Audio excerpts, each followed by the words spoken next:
Hello students, আমি Sajal Das, physics class by Sajal sir চ্যানেলে সবাইকে স্বাগত। আজ আমি সরল দোলগতির চতুর্থ পার্ট আলোচনা করব। মূলত আজকে আমি দেখব যে সরল দোলগতির সঙ্গে বৃত্তগতির সম্পর্কটা কী। দেখো, সরল দোলগতির সঙ্গে বৃত্তগতির একটা নিবিড় সম্পর্ক আছে এবং যে সম্পর্কটা আমি যে একটা যান্ত্রিক উদাহরণের সাহায্যে দেখাবো। এইরকম ধরো একটা চাকা যদি আমি ভাবি এইরকম, আর এইখানে আমি একটা সিলিন্ডার নিয়েছি, পিস্টনযুক্ত সিলিন্ডার এইরকম।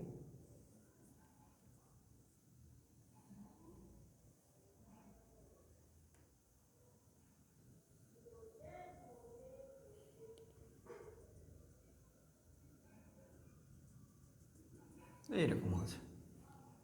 এইবার এইখানে এরকম একটা পিস্টন থাকবে,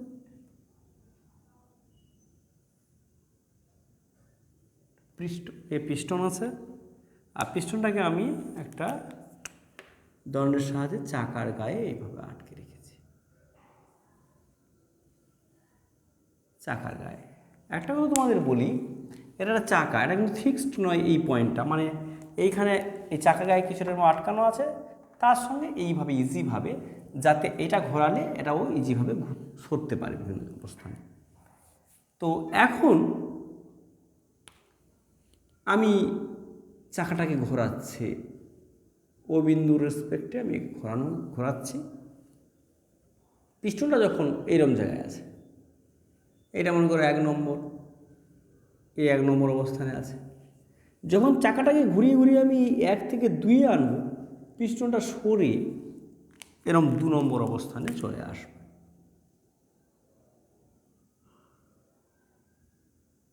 এরকম আরও যখন ঘোরাবো, যখন আমি একে 3 নম্বর অবস্থানে নিয়ে চলে আসবো, পিস্টনটা সরে এরকম 3 নম্বর অবস্থানে চলে আসবে।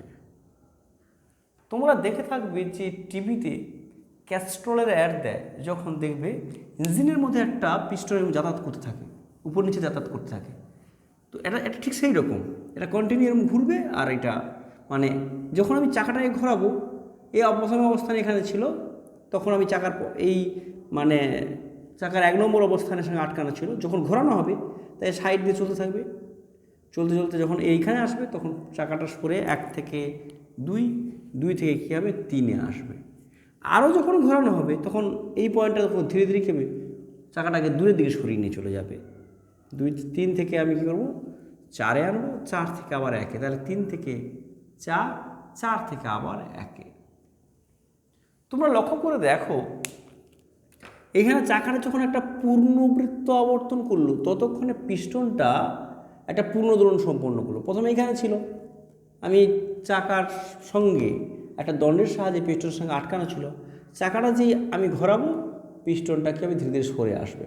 সরতে সরতে যখন আমি ঘুরিয়ে 3 নম্বর অবস্থানে আনবো, পিস্টনটা সরে ঠিক এইরকম জায়গায় আসবে।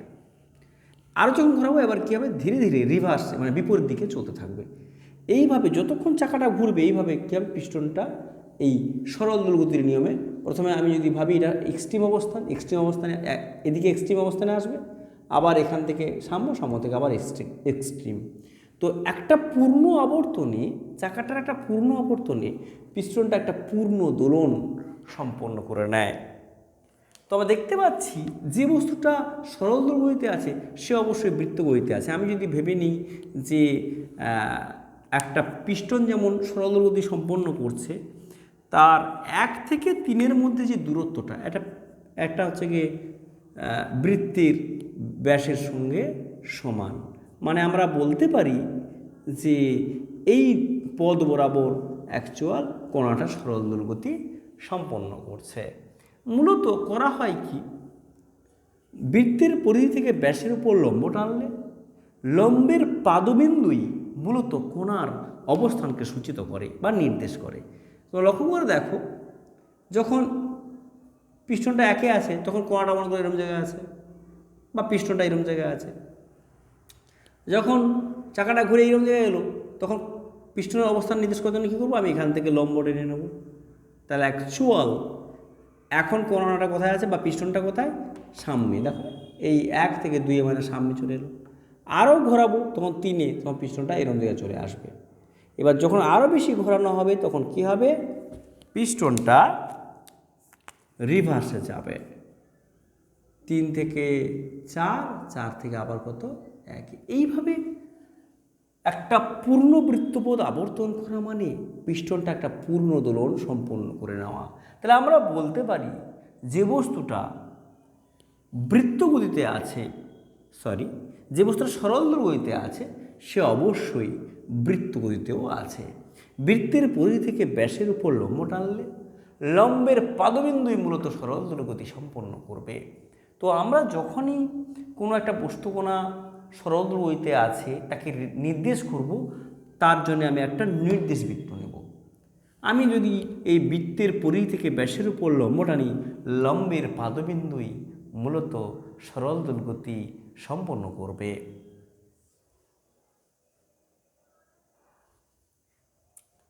তো এবার তোমাদের দেখাই যে কোনো একটা কণিকা সরল দোলগতিতে থাকলে তাকে আমরা নির্দেশ বৃত্তের সাহায্যে যেমন প্রকাশ করি, তাকে আবার সেখান থেকে আমরা লেখচিত্রের সাহায্যে কীভাবে প্রকাশ করি সেটা আমরা দেখব। ধরো এটা নির্দেশ বৃত্ত,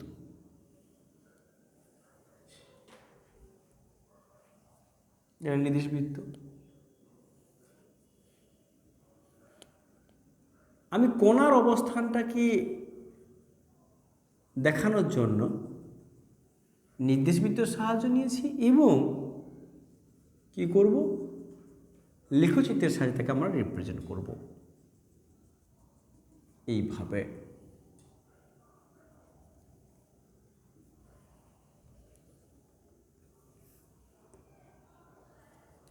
A B C D E, আচ্ছা এইভাবে না দিয়ে 1 2 3 যদি দিই আমি 0 1 2 3 4 5 6 7 আবার 0 ফিরে এসছে। আমি ধরে নিলাম এটা একটা নির্দেশ বৃত্ত আর কোণাটা এই ব্যাস বরাবর, মানে এ বি সি ডি, মানে এসি ব্যাস বরাবর কি করছে? ও সরল দোলগতি সম্পন্ন করছে। তাহলে কোণাটা যদি এইরকম জায়গায় থাকে, ভালো করে বুঝবে, যখন কোণাটা এরকম জায়গায় থাকবে মূলত কোণাটা কোথায় আছে? সামনে আছে। এটাকে আমরা টাইম অ্যাক্সিস ধরি, এটাকে সরণ অ্যাক্সিস ধরতে পারি। তাহলে সময়ের শুরুতে এরকম জায়গায় কোণাটা আছে। কোণাটা যখন এখান থেকে 1-এ এলো, তার অবস্থানকে বোঝাতে গেলে কি করব? পরিধি থেকে ব্যাসের উপর লম্ব টানবো। মূলত কোণাটার সরণ হয়েছে এইটুকুটা। লেখচিত্রের নিয়মে কী হবে? এইরকম যাবে, মানে এটা 1, এইটুকু যা, এইটুকু তাই, এইটুকু তাই। সঙ্গে সঙ্গে সময় নিচ্ছে, ওই জন্য কি কার্ভটা মানে বাঁকতে থাকবে। এবার এখানে 1 থেকে 2 মানে এইরকম 1 থেকে 2-এ চলে গেল। 2 থেকে 3 মানে কোণাটা দেখো 3-এ যখন আসছে এখান থেকে লম্ব টানলে কোণাটা সাম্যস্থান থেকে এইটুকু দূরত্বে আছে, মানে আমি এরকমভাবে সাম্যস্থান থেকে এইটুকু দূরত্বে আছে 3। 3 থেকে 4 মানে কোণাটা আবার কি হয়েছে? সামনে ফিরে এলো। 4 থেকে 5 এবার বিপরীতমুখী হয়ে যাচ্ছে।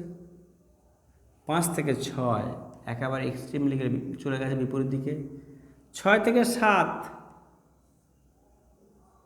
7 থেকে আবার ও শূন্য এসেছে। এই তো যখন একটা কোণা একটা পূর্ণ বৃত্তপথ সম্পন্ন করলো, মানে একটা পূর্ণ দোলন সম্পন্ন করলো, আমরা দেখেছি পরিধি থেকে ব্যাসের উপর লম্ব টানবো। ধরো কোণাটা যদি এইখানে থাকতো, তা লম্ব টানলে কোথায় পড়তো? কেন্দ্রে পড়তো, মানে কোণাটা কোথায় আছে? সামনে আছে। এইবার কোণাটা তীর চিহ্নের দিকে যদি চলমান হয়, কিছু সময় পরে ও 1-এ এসেছে, তো এখান থেকে লম্ব টানবো, মানে কোণাটা সাম্য থেকে এই দূরত্ব চলে গেছে। এখান থেকে 2-এ মানে কোণাটা সর্বাধিক বিস্তার ঘটে গেছে। তাই লেখচিত্রের নিয়মে এইটা সাম্যাবস্থান থেকে যাত্রা করলে আমরা জানি যে সরল দোলক গতির সাইন কার্ভ হয়, এক্স সমান এ সাইন ওমেগা টি হয়। তাহলে একে বলা হবে সাইন কার্ভ, একে বলা হবে সাইন কার্ভ বলা হবে।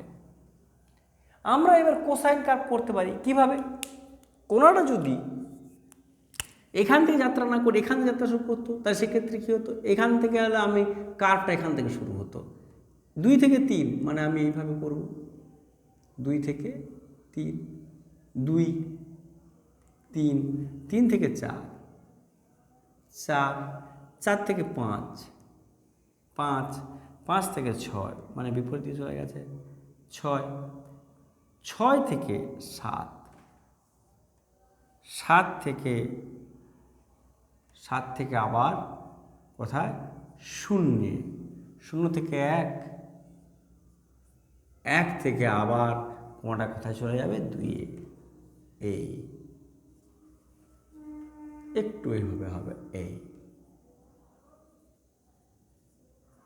এটা হচ্ছে কি সবুজ যেটা হচ্ছে সেটা হচ্ছে কি সেটা কোসাইন কার্ভ। কোসাইন সবুজ কাজটা কী হবে? Cosine curve.